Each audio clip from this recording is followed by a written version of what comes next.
Jesus Trilogy, Book 1, The Four Messiahs, Chapter 58. So how is our little plan coming along, gentlemen? No hitches so far, Abel said.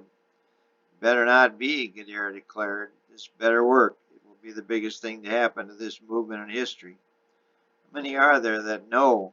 Uz asked. Just the six of us. Absolutely no one else knows of our intentions, Abel said. But how'd you set up the other parties? Omar asked. Secretly. They know nothing of the actual plot, just their own necessary involvement.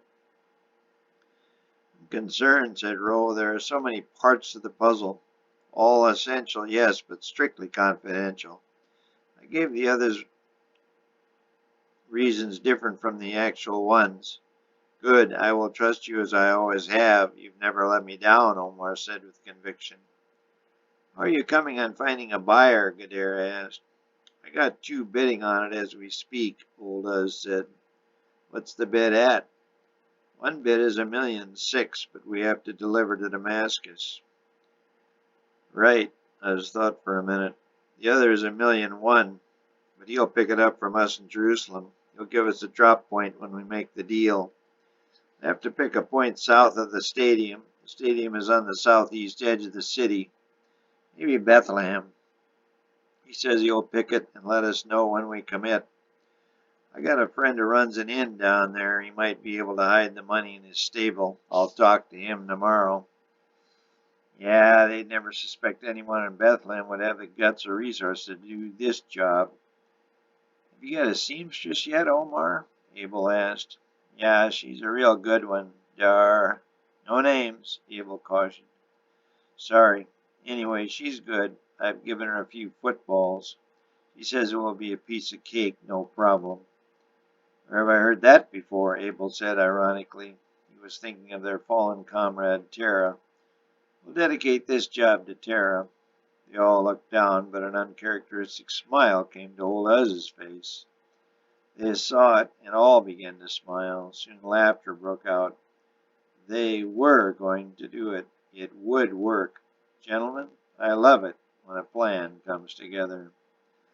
How about a toast to Tara? They all raised their glasses as one. Who's in charge of the stadium guards? Abel asked Gadara. New guy.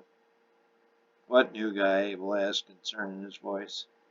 Saul, down from Tarsus. His dad's a big shot up there. My corporal friend says not to worry. He won't have any idea what is going on. He says just do your thing. Who's the runner?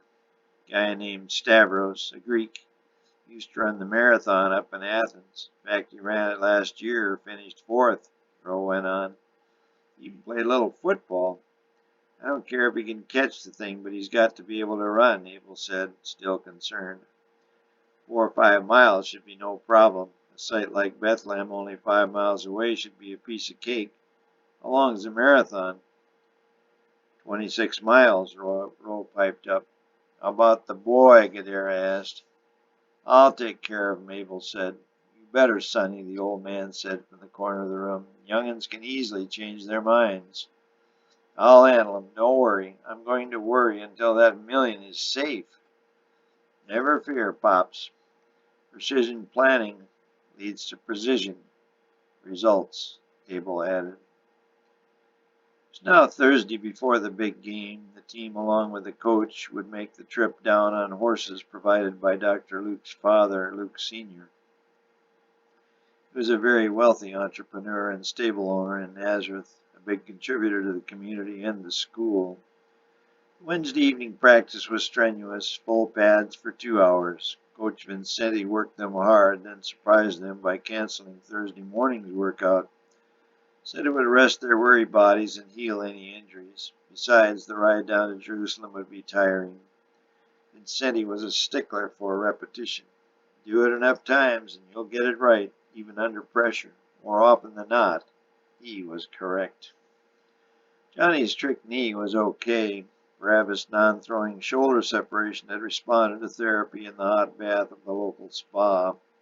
His teammates chided him, knowing full well he got more than therapy there. But Barabbas always kept a straight face, and and as long as Judas wrapped his ankles, he would be fine. The only horseman without apparent injury was Jesus, though he did seem preoccupied at times. He dropped a couple of easy touchdown passes in their last game, but it was a rout anyway. Coach Vincenti left nothing to chance. On Wednesday after practice, he had scheduled a friendly chat with each of the horsemen. After each individual left the office, the rest were curious as to what the coach had said. But the answer was always that it was just a little pep talk to remind them to keep concentrating at the highest level. Jesus was last. I've been watching you, and lately your concentration level seems to be off. What's troubling you, Jesus? Kind of a combination of things, I guess. I need to remind you that to win this game, every member of the team needs to be performing at the highest level, and any distraction can seriously affect the performance of not only one player, but that of the whole team. You know how hard we all have worked to get here. Let me make this perfectly clear. We are going to win this game Saturday night. If you think your concentration level will be not 100%, I need to know right now so I can put Jerry in your place. He's good, Jesus, very good, but you got a special talent that cannot be bought or sold. Please use it Saturday to the very fullest. I know your father is not well. Cancer is a terrible curse from the old devil. But if for no other reason, raise your game to its highest degree for your dad. He is a great man, Jesus. Jesus lowered his head, a tear coming to his right eye. It ran down his cheek. It's not fair, Coach. Why should such a good man have his life cut short? More tears were coming. You know why it is. I don't think I do. He is so good. Jesus' voice broke. The devil brought sin into this world along with all the misery he can dream up. I hate him, Jesus blurted out. So do I, son, but you know, like old Zach says in church, God has a plan. He has designated a Messiah to defeat that old serpent. Jesus' ears perked up. He had no idea Coach Vincenti knew anything of the Messiah. Vincenti went on. This Messiah will defeat that old snake. There will be peace and harmony, and never again will people have to suffer. I just hope it happens very soon. The world has seen so much suffering. Besides, I don't know how much longer it can go on like this. I don't either, Jesus said, wiping the tears away. It just has to stop. It will, Jesus said softly. What'd you say?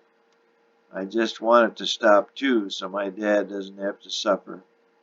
Keep the faith, Jesus, and remember, concentration will be the key to winning Saturday night. It's always the key to winning at any level, isn't it, Coach? A superior level of concentration will give us the victory. Thank you, sir, Jesus said and left. With each step on the way home, his resolve increased. They would win this game Saturday night, and he would win the bigger game. He was now certain he was the Messiah, and he would win that bigger game for his dad, for Mary, his sweetheart, and for all mankind.